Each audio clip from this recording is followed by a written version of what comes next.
college football's changed more in the last 3 years or 4 years than it's probably changed in the last 100, right? I mean, it is so different now. You're not kidding.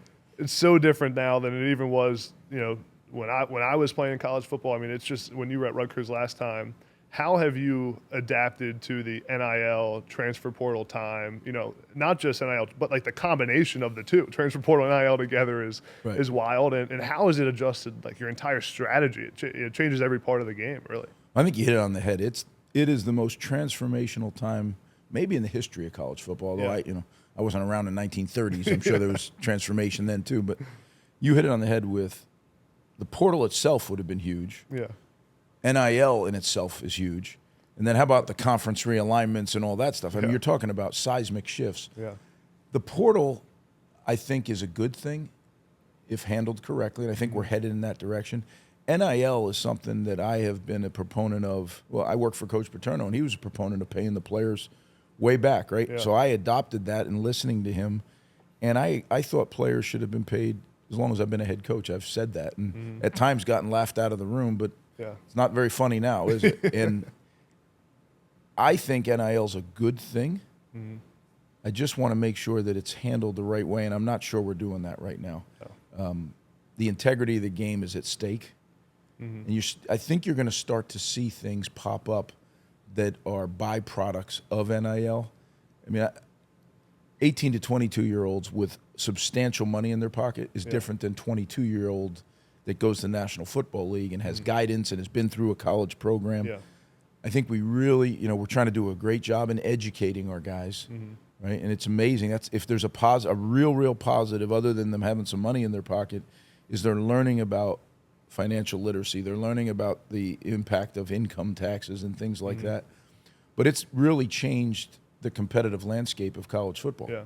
And if, under my desk I have a little saying. It says, if you don't like it, ... change it or change the way you think about it. Well, I can't change it unilaterally, or I would, right? I'd make it, I think, in a better format. So I got to change the way I think about it. Yeah. And we're trying to be in our way. Again, be different. Don't just chase the trend, but do it in our way with our players and make sure that they know that NIL is something I've supported for as long as I've been a head coach, but doing it our way and being responsible with it. I hope that nationally that happens, because it can become just an insane competitive advantage. Right. Yeah. But I always say this, one of the things that I fear about NIL, people have been cheating forever. Right. I mean, people say, no, we don't, but that's fine. I'm not going to worry about that. I'm a big boy. I've done this a lot of years. The thing we have to make sure is there was always an 85 scholarship limit. If it becomes where some schools are back to, not always, in my career there's always been. It used to be where you could sign as many as you want, and you'd see programs turn on a dime, right? Yeah. Can we keep it where there's a sustainable 85 limit, where guys aren't just getting paid through NIL and using that as additional scholarships, right? Yeah. Because you think that some of the traditional powers aren't going to continue to be? They are, of course they are. A walk-on with $1 million NIL deal. There you go. How much of a walk-on is he, right? Yeah. So there's a lot of issues there that I don't think people really even thought of. Quite honestly, this was thrust upon the NCAA because of lawsuits, and we're playing catch-up. I think Charlie Baker, taking over at the NCAA, hopefully there's, you hear a lot of things that he wants to do. Yeah. Is it that easy to move the needle? I don't know. But I do know this, is we have a season coming up, and we need players that are bought into what we're doing. And I'm honest with them. I tell them exactly where we stand with it. We have a couple of collectives that are helping us, and I still love coaching because, again, it comes down to either change it, which I can't unilaterally do, or change the way you think about it. So I've learned to change the way right now. I've always believed they should be paid, but I've learned, okay, this is how we're going to do it because I'm comfortable with that, and I don't care what other people are doing. And I tell the recruits that, look, this is what I can tell you, and this is what you're not allowed to tell you. Now, some people are telling you that, they'll quote figures and all that. It's not legal. Yeah. And, I've spent a long career doing things right. I'm not going to let situation or circumstance dictate to me now that we're going to do it wrong. That's not going to happen. Well, that's what I was going to ask you about. When everyone talks about how important NIL is for the kids and the recruits now, from your experience now talking to transfers, are they do kids ask about NIL right away now? That's a big topic. Oh yeah, and families do.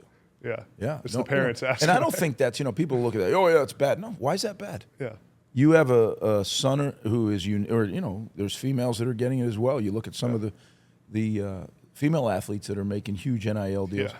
But you have a family that this is an opportunity for their family to advance. Yeah. What's wrong with that? I mean, when they go to the NFL and the family advance, there's nothing wrong with it. Yeah. Well, if there's money to be had and it's legal, then there's nothing wrong with it. I would have been opinion. asking you in 2011. That's right. Yeah. All right, Coach. What are we talking here? Right. In your office, that would have been my top question. The reality is the rules are so ambiguous. Yeah. And maybe they're not ambiguous. Maybe they're not very fair. And then states get involved. So certain states you can do things, and it just isn't, in my opinion, isn't really arranged efficiently or effectively. Yeah. There needs to be an overall plan for this thing. And I have no problem. I know people and I'll get in trouble for saying this, people get all concerned about the players want to unionize.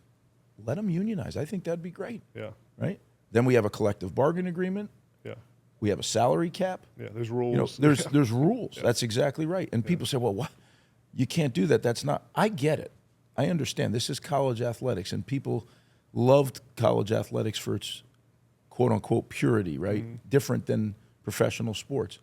But these guys, I mean, not at every program, but there's a lot of programs where guys are making huge amounts of money. Yeah. Now, that's a professional athlete.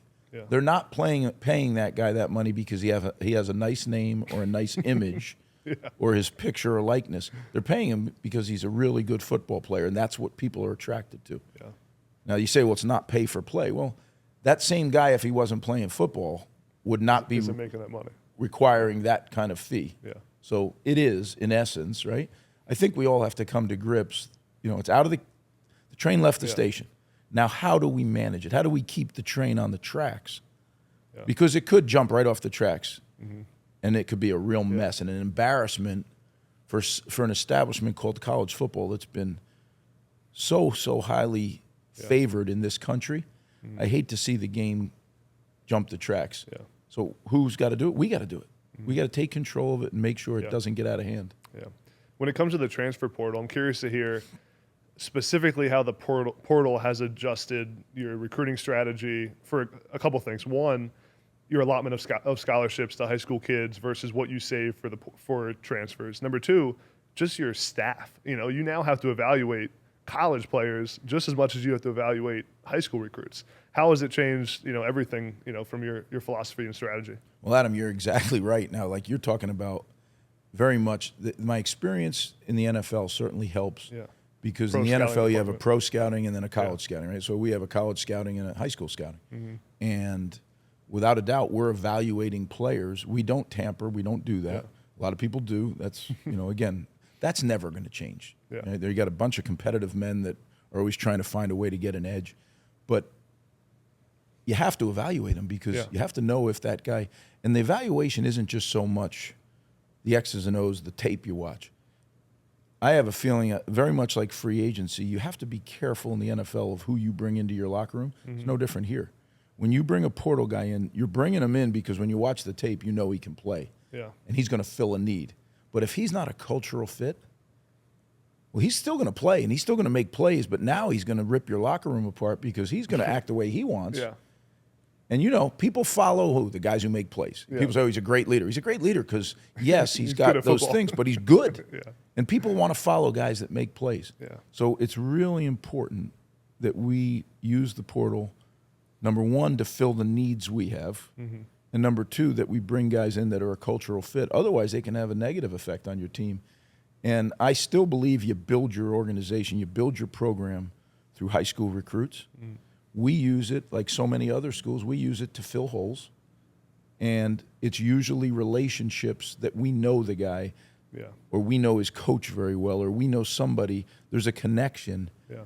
So we know the young man we're getting, because a lot of times these things, that's why you need a college scouting department, because you got to say, hey, if this guy came available, we don't have a connection to him, then we really have to do a deep dive and make sure he is a cultural fit. Yeah, no, it makes sense. And so do you have guys that are evaluating just those college players all the time, and We then do. and then you have high school evaluation, and then do they, how do you do the allotment scholarship wise? Do you save like 10 a class or 5 a class, and we're going to save these, or is it kind of case by case basis? It's case by case. It's year by year. Yeah. So again, I learned so much working for Coach Paterno, right? Yeah. The way he forecasted The roster. the roster going forward is something that he shared with me, and I've used it ever since. And you have to look down the road. And one of the things, seeing around the curves, where are we going to be deficient? We thought we got this guy, but you know what? He ended up not being the player we thought he is, or he got injured, and it changed the game. So now you do find yourself in a pickle sometimes, where for the 23 season we need we need something, right? We need this, we need that. And that's where you aggressively go looking, and you're identifying guys. You try to set up some pecking order, so to speak, where, look, if we could, this is how we do it. But again, we're different. I think the way, is our locker room, maybe 4 or 5 years from now, the locker room will be able to absorb anybody. One guy won't ever. But right now, we're 3 years into the build, right? And I like where our leadership is. But it's not ironclad yet, where you can bring anybody in and the locker room will absorb him and make sure he stays in line. Yeah. Culture is so important. You got to keep it, especially in the build, right? To me, it's everything. Yeah. To me, I know it's the most overused word in sport and business, but you need great players. Don't get me wrong, but you can close that gap with culture as long as they have the borderline, the bottom of talent needed. The cultural part can jack them way up and allow you to beat people that on paper are better than you. But because of a collective culture and belief system that's in place, and that's where I'm excited with our team now, is we're getting close. I've been here before. I've felt the feeling. We got that feeling. We need to grow still a little bit physically. We need to grow schematically still a little bit, but we're getting close.